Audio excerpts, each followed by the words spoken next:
歡迎收聽提神百香果靈修頻道，願神嘅話語成為你嘅導引。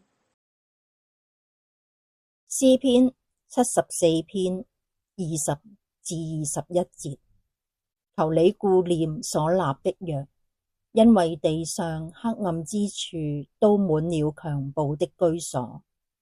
不要叫受欺壓的人蒙羞回去，要叫困苦窮乏的人讚美你的名。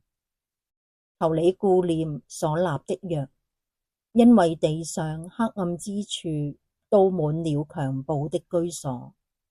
不要叫受欺壓的人蒙羞回去，要叫困苦窮乏的人讚美你的名。慈愛信實嘅神，求你顧念所立嘅約，紀念受欺壓嘅人，用你大能嘅膀臂拯救同埋保護我哋。又求你紀念一切受困苦嘅人，好叫我哋因靠着你而忍耐，喺困苦中仍有喜樂、信心同埋平安，繼續仰望神施恩憐憫，跟隨你嘅腳步，一生不偏離。奉靠主耶穌基督聖名禱告，阿們。